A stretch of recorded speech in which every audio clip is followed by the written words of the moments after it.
నమస్తే. This is Shaurya. Welcome to our channel. మరి ఈ రోజు మనతో పాటు సీనియర్ జర్నలిస్ట్ భరద్వాజ గారు ఉన్నారు. వారితో మాట్లాడేద్దాం. నమస్తే సార్. నమస్తే. ఎన్టీఆర్ అభిమానులు సజ్జనార్‌కి ఒక కంప్లెయింట్ ఇవ్వడం జరిగింది. మరి దేనికి సార్? అంటే ఆయన మార్పింగ్ చేసి వీడియోస్‌ని రివీల్ చేస్తున్నారు అని చెప్పేసి. సో అంటే ఏంటి సార్? ఇక్కడ గొడవ ఏంటంటే మీమ్స్ తయారు చేస్తున్నారు. హ్మ్. ఎన్టీఆర్ ఫోటో వాడి ఎన్టీఆర్‌ని టార్గెట్ చేస్తూ కొంత అబ్యూజ్డ్ లాంగ్వేజ్‌లో కొన్ని మీమ్స్ తయారు చేస్తున్నారు. హ్మ్. ఇబ్బందికరమైనటువంటి భాష వాడుతున్నారు.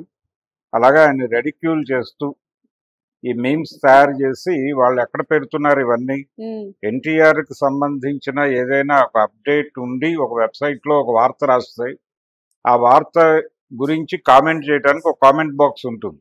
అవును. ఆ కామెంట్ బాక్స్‌లోకి వెళ్ళిపోయి ఇవి అక్కడ పడేస్తున్నారు. హ్మ్.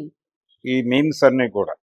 అలాగే ఎవరైనా ఎన్టీఆర్‌కి సంబంధించిన వీడియో చేసి యూట్యూబ్‌లో పెడితే హ్మ్. కామెంట్ సెక్షన్‌లోకి వెళ్ళి ఇవి పడేస్తున్నారు.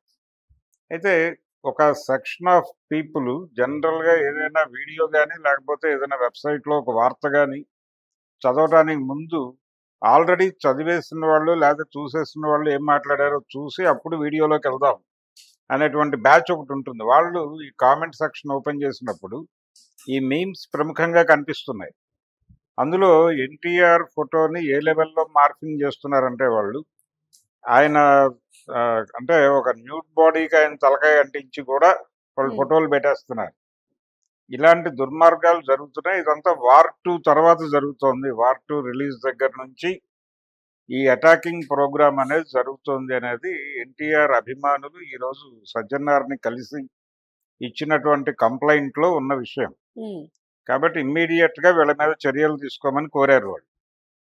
కోరితే అంటే గతంలో కూడా హీరోల మధ్య ఇది ఎవరో పర్టిక్యులర్‌గా ఏదో ప్రయోజనం ఆశించి చేస్తున్నారు ఈ దాడి హ్మ్. అనేది వాళ్ళు ఎవరు అనేది చెప్పలేదు గానీ, కొత్తగా అంటే రిలీజులు ఉన్నటువంటి హీరోలు కావచ్చు, లేకపోతే పోటీదారులు కావచ్చు, ఎవరైనా కావచ్చు. వీళ్ళల్లో వీళ్ళు ఇలా దాడి చేయటం అంటే ఒక ఫ్యాన్ వార్ జరుగుతోంది. హ్మ్. ఒక ఫ్యాన్ వార్ జరుగుతోంది. ఆ ఫ్యాన్ వార్‌లో ఎవరు ఈ అటాక్‌కి పాల్పడుతున్నారు? ఏ అభిమానుల నుంచి జరుగుతోంది? ఒకటి ట్రోల్ గ్యాంగ్స్ ఉన్నాయి. హ్మ్.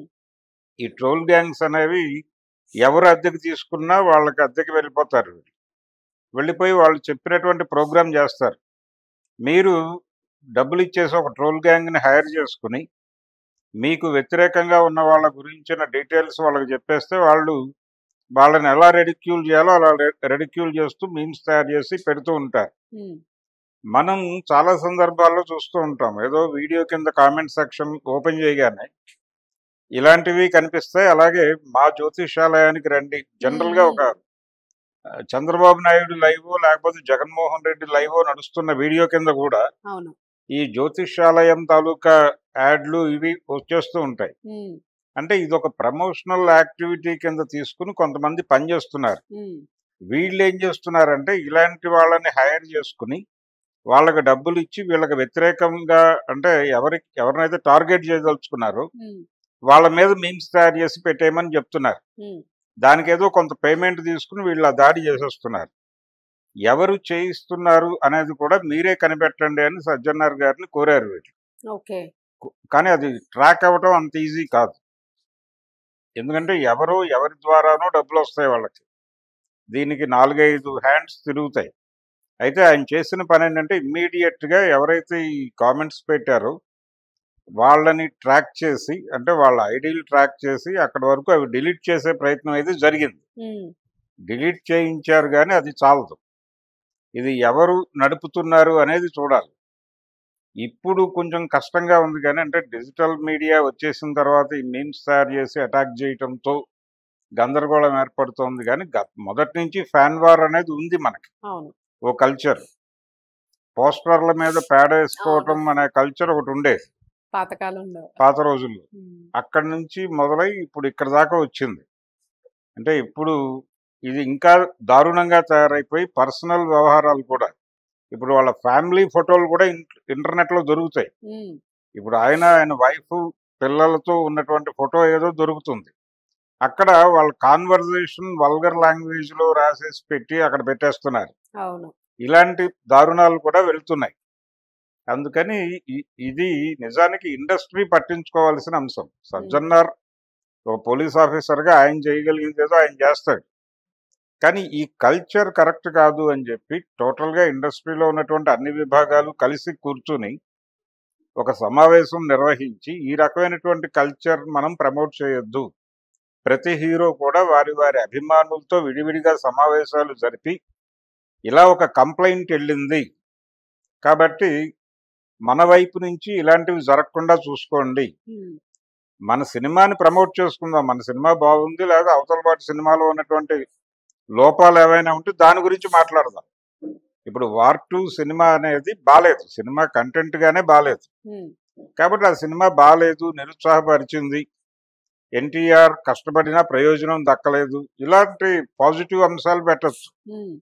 అంటే ఆ సినిమాని ప్రమోట్ చేసుకుంటూ ఉంటారు అవతలాళ్ళు, అద్భుతంగా ఉందని. అంత అద్భుతమేం లేదు, ఇది అంత గొప్ప సినిమా ఏం కాదు, అంత గొప్పగా లేదు అని మీరు పెట్టండి, తప్పేం లేదు దానిలో. కానీ ఈ పర్సనల్ అటాక్కి వెళ్ళి దాడి చేయటం అనేది ఖచ్చితంగా తప్పే. కాబట్టి ఇది కల్చరల్ గొడవ, ఈ కల్చరల్ గొడవ సంస్కారానికి సంబంధించిన వ్యవహారం. అందుకని ఈ ఇండస్ట్రీ ఒక చర్య తీసుకుని హీరోలందరూ వాళ్ళ అభిమానులతో కూర్చుని, ఈ మధ్య అల్లు అర్జున్ తన అభిమానులను అందరినీ ఆర్గనైజ్ చేసే ప్రయత్నం ఏదో చేశాడు. అంటే కేంద్ర కమిటీ, రాష్ట్ర కమిటీ, జిల్లా కమిటీ ఇలా ఏదో వేస్తాను, ఒక నిర్మాణం చేస్తానని అన్నాడు. అంటే ఈ నిర్మాణం చేసిన తర్వాత ఏం చేస్తారు వీళ్ళు? వీళ్ళ సినిమాలను ప్రమోట్ చేసుకుంటారా, లేకపోతే అవతల వాళ్ళ సినిమాల మీద దాడులు కూడా చేస్తారా అనే ప్రశ్న చాలా మందికి వచ్చింది. ఇప్పుడు ఇది చూస్తే ఇలాంటిది ఏదైనా చేస్తారేమో వీళ్ళందరూ అనే ఒక సందేహం రావడానికి అవకాశం ఉంది. అందుకని ఇప్పుడు హీరోలందరూ ఇమ్మీడియట్ గా దీనికి రియాక్ట్ అయ్యి ఎవరి అభిమానుల్ని వారు పిలిచి కూర్చోబెట్టి, బాబు ఇలాంటి పనులు చేయొద్దు, గౌరవప్రదంగా వ్యవహరించాల్సిన అవసరం ఉంది. అంటే అవకాశం దొరికింది, ఏఐలోకి వెళ్ళిపోయి మీరు ఏ ఇద్దరి ఫోటోలు ఇచ్చి వాళ్ళిద్దరూ కలిసి డాన్స్ చేస్తున్నట్టుగా ఒక వీడియో కావాలి అని అడిగితే చేసి ఇచ్చేస్తోంది. దాన్ని వీళ్ళు మార్కెట్లో పెట్టేస్తే అది నిజమో కాదో తెలుసుకోలేనటువంటి అయోమయ స్థితి కల్పిస్తున్న పరిస్థితి అయితే ఉంది. ఇలాంటి దారుణాలు కూడా చేసేసి మీమ్స్ లో తోసేస్తున్నారు.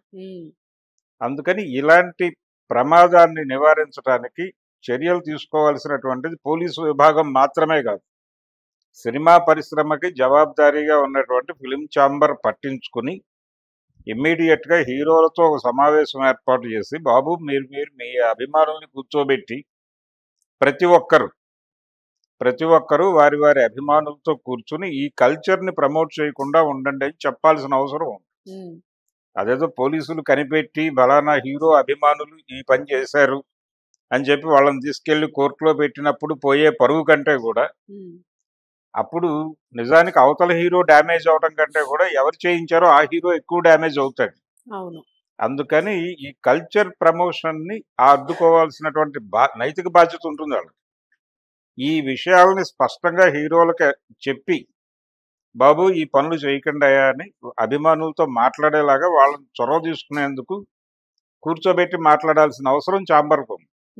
పరిశ్రమ ఇష్యూ ఇది, పోలీసులు గొడవ కాదు. పరిశ్రమ పరువు పోవటమా లేకపోతే పరువును కాపాడుకోవటమా అనేది ఆ పరిస్థితికి వచ్చేసింది.